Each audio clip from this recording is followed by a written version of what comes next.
За сайн байцгаана уу та бүхэндээ гигийн өдрийн мэндийг хүргэе. Өнөөдрийн хичээлээр цөмөрөө номын ордныхын тухай танилцах болно. За тэгэхээр номын орд маань тийм ээ Тэнгэрийн зургийн 9 дэх орон зайд байрлана. Ямар энерги тээдэг вэ гэхээр үндсэн одоо энерги нь эрх чөлөө, өргөн сэтгэл, аялал гэдэг ийм гоё хүчрхэг энергиудыг тээдэг байгаа.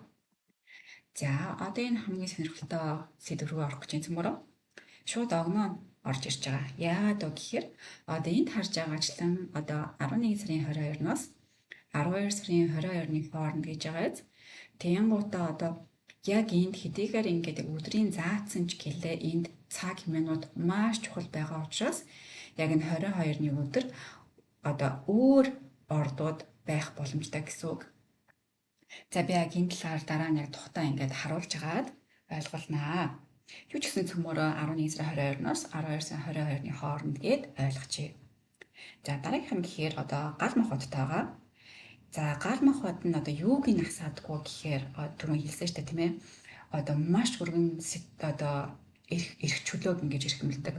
Эрх чөлөөний төлөө явдаг өргөн сэтгэлгээтэй аялах гэдэг ийм том тэлэлттэй энергитэй байхгүй юу? Тэгэхээр энэ ийм том тэлэлттэй эрчмийг гал махбод нь бүр ихээр ингээ асааж өгдөг. Тэгэхээр яах вэ? Тэгэхээр энэ энерги чинь маш их болдгоо гэсэн. Тэгэхээр энгийн одоо тэг өөр ордод байдгаасаа илүү эдгээр энергиуд нь номын ордынханд маш их гэсэн баггүй юу?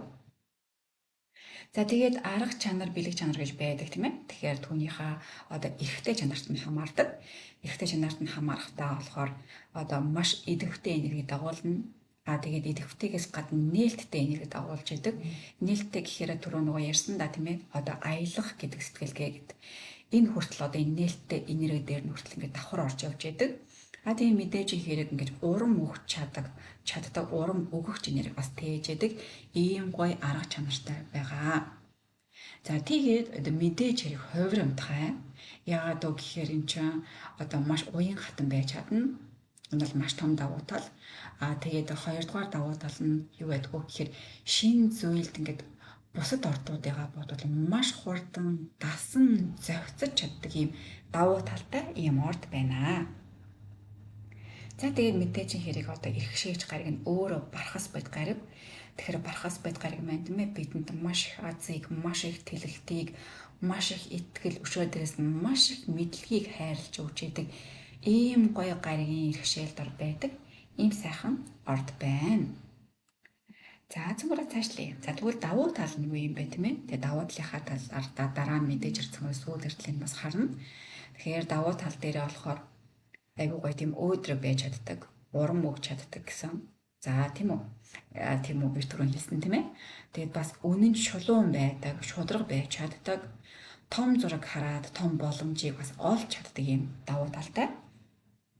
За тэгээд мэдээж хэрэг бархас бод гариг маань иргэшээсэн учраас суралцах одоо чадвар маш өндөртэй, шин соёл турших чадвартай, философи тал дээр бол гайхалтай байж чаддаг, эрсдлээс айхгүй давуу талтай.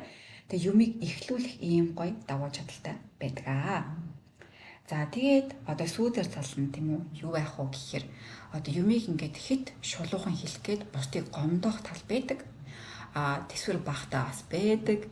Мэдээж хэрэг одоо нөгөө нэг уян хатан чанартай гэж нэг талаасаа харж байгаа ч гэсэн нөгөө талаараа эн чинь бас ингээд тогтворгүй санагдаж болно бусд хүмүүст. Тэгээд тогтворгүй санагддаг нь бас эн чинь бас өөр зүйлдээс холбоотой л доо.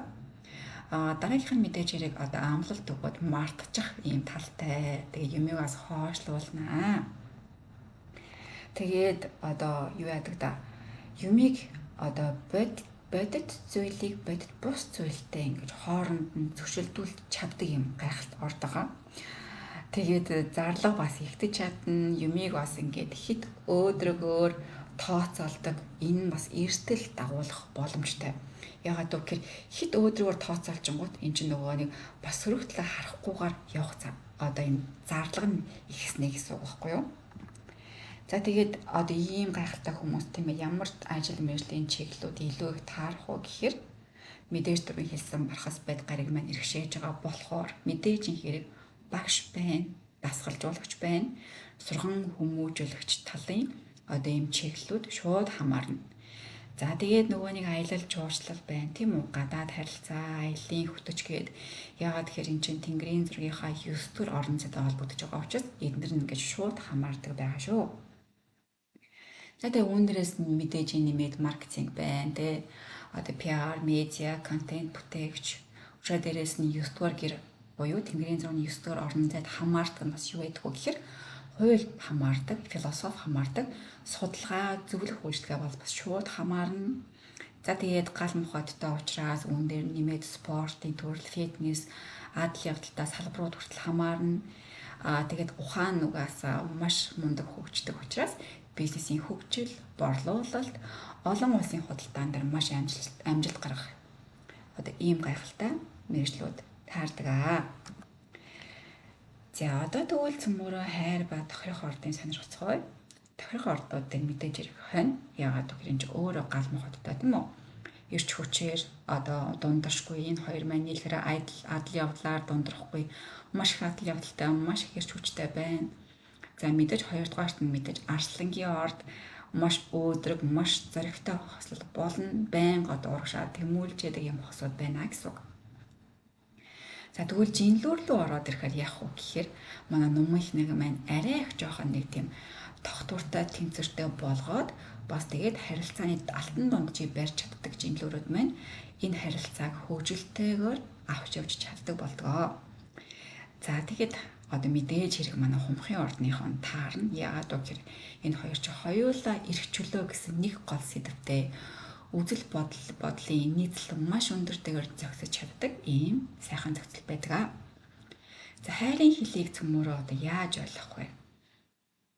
Номын ордныхантай тийм ээ зохицыг гэх юм бол одоо байнга тэднэртэй адилхан шинэлэг зүйлийг цуг сурч тэдэнтэйгээ адилхан холыг харж тэднийхээ хүсэж байгаа зүйлийг адил хүсчиж номын ордынхонтойгоо зохицноо. Тимээс одоо тийм ээ одоо бичсэн байна шүү дээ. Туршлагыг ингэж хамтаараа аялах, шинэ зүйлийг хамт их хэрэгтэй. Тэгээд айгүй гоё магтах хэрэгтэй, итгэл өгдөг гоё үг хэлэх хэрэгтэй номын ордныхандаа. Номын ордныхан маань ч гэсэн хайраа ч гэсэн ингэж илэрхийлдэг байгаа шүү. Өөрийг чинь номын ордны хүнтэй одоо хамт аялья, хамт шинэлэг зүйл сурья гэх юм бол өөрт чинь хайртай байгаа гэдгийг хэлж байгаа гэж ойлгоорой. Тэрнээс зүгээр нэг зугаац ингэж өгöd байгаа юусээ биш шүү. Энэ бол тэдний хайрын хэлэн юм байгаа. За тэгээд мэдээж хэрэг одоо өөрийг чинь те хувийн эрх чөлөөг хүндэлж байгаа бол хайрлж ин гэсэн үг. Мөн эргүүлээд номын ордныхныхоо эрх чөлөөг тийм ээ орон зайг нь үг хэрэгтэй. Тэгээд мэдээж хэрэг айгүй гоё зөв хошигндаг байх хэрэгтэй. Зөв хөвгөлтэй яриа өддөг сэтлийг гаргадаг байх хэрэгтэй. Яагаад гэвэл энэ гоё тайрын дундах харилцаа гоё амьд байлгаж чаддаг ийм гоё хайрын хэлэн юм байгаа шүү. За тэгээд одоо цөмөрөө түрүү ярьсанчлан гол сэдв рүүгээ орцгоё. Ямар гол сэдв байсан бэ гэхээр цөмөрөө. За энэ баштай. За юу байна вэ гэхээр одоо бид нар яг хичээлийнхаа өмнө ярьсан сэдв байгаа. За та нарын өмнө хараа. Одоо 2026 одоо энэ оныгоо тавьсан байна. Яагаад гэхээр цөмөр энэ ондоо сонсож байгаа шүү дээ. Тэгээд хүмүүс сонирхоод үзье тийм ээ. За тэгвэл энэ оны 12 сарын 22-нд 5 цагт ямар орд байгаа юм бэ? За 5 цагт хараа унтрын орд руу шилжчихсэн байна. За тэгвэл энэ цагийг цөмөр урагшлуулад үзье л да. Урагшлууллаа. За эдэн цаг урагшлуулад за 4 цаг 48 минутаар авчлаа. 22-ны өдөр яг хിവэрэ байгааз 26 оны 12 сарын 22. Гэхдээ нөгөө 5 цаг минь биш 4 цаг 48 минут. Яасан бэ гэхээр номын орд маань хിവэрэ байгаа гэсэн үг. Тэгэхээр одоо яриадсэн шүү дээ. Одоо цаг минутаас хамаарна гэд. Тэгээ та өөрийгөө 22-нд төрсөн би номын орд гэдэл бодоод исэн чинь одоо би энэ цагийг хойшлуулъя. 5 цагт хэрвээ та төрсэн байх юм бол та матрын орд байгаа шүү гэдгийг хэлэх гээд байгаа гэсэн үг. Тэгэхээр 22-нд та төрсэн бол матарч явах боломжтой, номж байх боломжтой гэдгийг одоо цөмөрөө саяны тооцоолоос харлаа тийм үү? За одоо төмөр аяг бас нэг сонирхолтой жишээ харъя л да. Одоо 21-ний өдрийг харцгаая. 12 сарын. За тэгээ 2000 оныг авцгаая л да.